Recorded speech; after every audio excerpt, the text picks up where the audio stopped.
Baik, selamat malam untuk teman-teman dan juga Bapak dosen. Kami dari kelompok 3 pada malam hari ini akan mempresentasikan mengenai teknologi informasi dalam perdagangan melalui jaringan elektronik. Adapun anggota kelompok kami, itu yang pertama ada Ana Agung Ngurah Yoga Indra Pratama, kemudian ada saya sendiri, Arimuna Ayuini Ratna Dewi, kemudian ada Nyoman Rai Putra Sandiarta, dan yang terakhir ada Nyoman Yogi Chandra Yoga.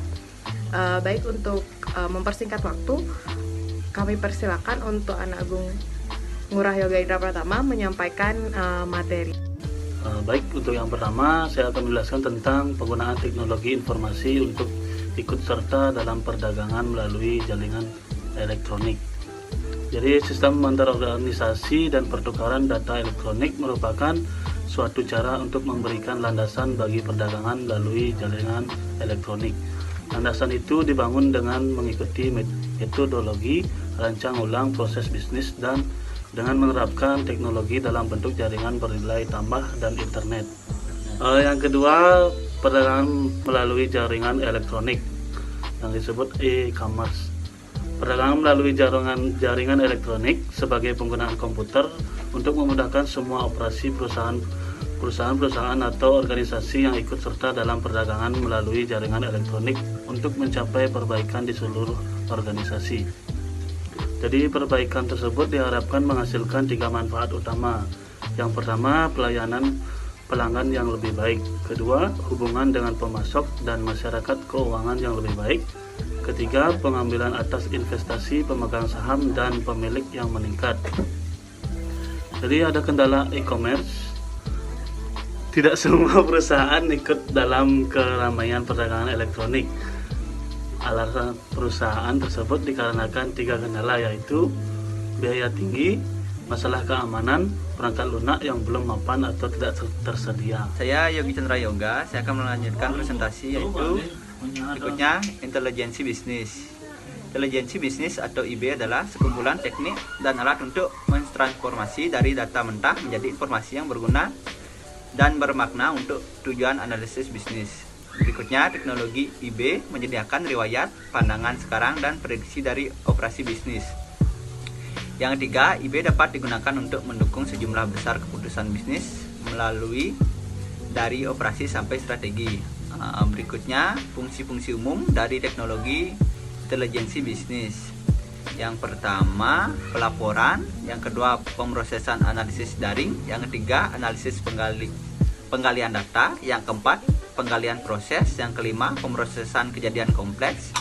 Yang keenam, manajemen informasi bisnis. Yang ketujuh, pengukuran. Yang kedelapan, penggalian teks. Yang kesembilan, analisis prediktif. Yang ke-10, analisis preskriptif. Berikutnya, komponen dan tujuan sistem intelijensi bisnis. Intelijensi bisnis dibangun dari sejumlah komponen, termasuk yang pertama, alokasi dan agresi multidimensi. Yang kedua, denormalisasi, penandaan dan standarisasi. Yang ketiga, pelaporan seketika dengan peringatan analitis. Yang keempat, sebuah metode antarmuka terhadap sumber data tak terstruktur. Yang kelima, perkiraan konsolidasi grup, anggaran, dan perpindahan pegawai. Yang keenam, intervensi statistik dan simulasi probabilitas. Yang ketujuh, optimalisasi kunci indikasi performasi. Yang kedelapan, pengontrolan versi dan manajemen proses. Dan yang kesembilan, manajemen item terbuka. Berikutnya, strategi perdagangan melalui jaringan elektronik. Untuk tiap masalah, ada beberapa kemungkinan solusi dan situasi ini dapat diterapkan untuk permasalahan menentukan strategi terbaik perdagangan melalui jaringan elektronik. Namun, strategi yang paling penting disebut adalah strategi yang elemen-elemennya dikaitkan dengan transmisi data elektronik. Nama yang diberikan untuk strategi ini adalah sistem antar organisasi atau IOS. Istilah lain adalah EDI yang berarti pertukaran data elektronik.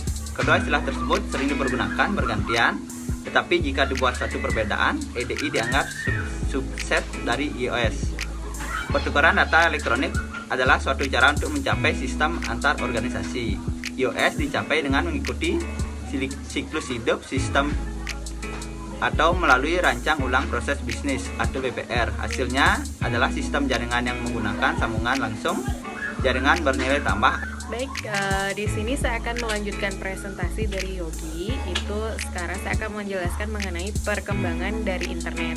Nah, internet ini menyediakan sebuah sintesis dari kemampuan komputasi dan komunikasi yang menambah nilai ke setiap bagian dari siklus bisnis. Kebanyakan perusahaan ini membangun laman situs bisnis elektronik dari perdagangan komersial untuk mencapai 6 nilai bisnis utama. Nah, 6 nilai bisnis utama ini yaitu yang pertama, menghasilkan penerimaan baru dari penjualan online. Kemudian yang kedua, mengurangi biaya transaksi melalui penjualan online dan dukungan pelanggan. Kemudian yang ketiga, menarik pelanggan baru melalui pemasaran dan iklan situs serta penjualan online.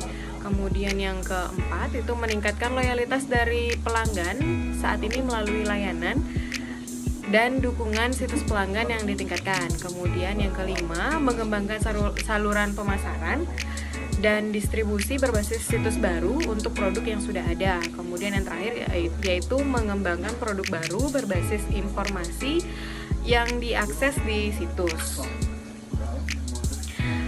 Selanjutnya itu ada peranan internet dan ekstranet. Internet ini merupakan sebuah jaringan dalam sebuah organisasi yang menggunakan teknologi internet. Itu seperti misalnya penjelajah situs, server, protokol jaringan, TCP atau IP, kemudian ada publikasi, kemudian juga ada basis data, dokumen hipermedia atau HTML, dan yang lain sebagainya. Nah, ini digunakan untuk menyediakan lingkungan serupa internet dalam perusahaan untuk berbagi informasi, komunikasi, kolaborasi, dan pendukung proses bisnis.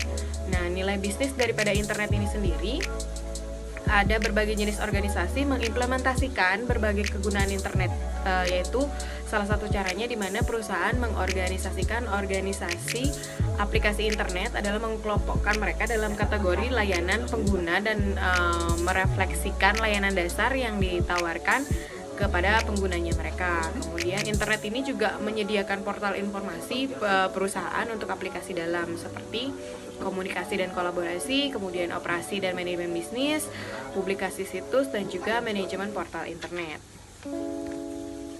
Nah, selanjutnya itu ada ekstranet.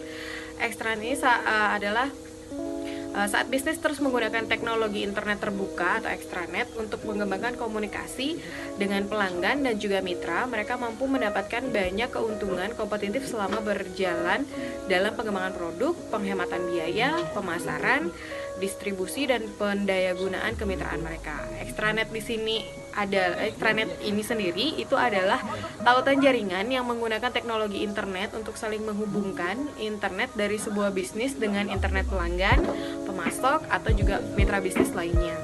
Nah, ekstranet di sini merupakan cara lain dari sebuah bisnis untuk dapat membangun dan memperkuat hubungan strategis dengan pelanggan dan juga pemasoknya. Ekstranet ini juga dapat memudahkan meningkatkan kolaborasi dengan sebuah bisnis dengan pelanggan dan mitra bisnis yang mereka miliki. Ekstranet di sini memfasilitasi pengembangan produk interaktif online, pemasaran, dan proses berfokus pada pelanggan yang dapat memberikan desain produk yang lebih baik dipasarkan agar lebih cepat. Baik, saya akan melanjutkan presentasi dari Ayunana. Jadi saya ulang kembali, untuk internet itu adalah jaringan internal dalam suatu perusahaan yang digunakan sebagai komunikasi, koordinasi maupun sebagainya. Sedangkan untuk ekstranet itu merupakan jaringan eksternal yang biasanya disediakan oleh penyedia atau pihak ketiga. Dalam hal ini bisa saya contohkan seperti Tokopedia, Lazada, dan sebagainya, seperti e-commerce. Jadi di sana dilakukan interaksi secara langsung, baik dari konsumen bisa mencari barang atau membeli sesuatu dari sana. Pemasok juga bisa menginput hal yang akan dijual atau sebagainya, dan mitra bisnis juga bisa melakukan kerjasama bisnis di perusahaan tersebut. Implikasi etis dari teknologi informasi, cakupan perspektif untuk SIM menentukan bagaimana SIM sebaiknya dikembangkan dan digunakan di dalam suatu perusahaan. Jelas, ini merupakan pendekatan yang lebih baik untuk menampilkan materi kepada mahasiswa yang memasuki dunia bisnis dibandingkan dengan memberikan cakupan deskriptif yang menjelaskan bagaimana hal-hal yang sedang dilaksanakan. Moral, etika, dan hukum. Dalam kehidupan sehari-hari kita diarahkan oleh banyak pengaruh. Sebagai warga negara yang memiliki tanggung jawab sosial, kita ingin melakukan hal yang secara moral benar, berlaku etis, dan mematuhi hukum. Moral itu adalah tradisi kepercayaan mengenai perilaku yang benar dan salah. Moral adalah institusi sosial dengan sejarah dan seperangkat aturan. Etika atau ethics adalah sekumpulan kepercayaan standar atau teladan yang mengarahkan yang merasuk ke dalam seorang atau masyarakat. Hukum, law, adalah peraturan perilaku formal yang diterapkan oleh otoritas yang berwenang, seperti pemerintah, terhadap subjek atau warga negaranya. Baik, sekian presentasi dari kelompok kami. Mohon maaf apabila ada kekurangan dan salah kata dalam penyampaian selama kami presentasi. Apabila ada kesempatan untuk membuka termin pertanyaan, kami persilakan untuk bertanya kepada teman-teman.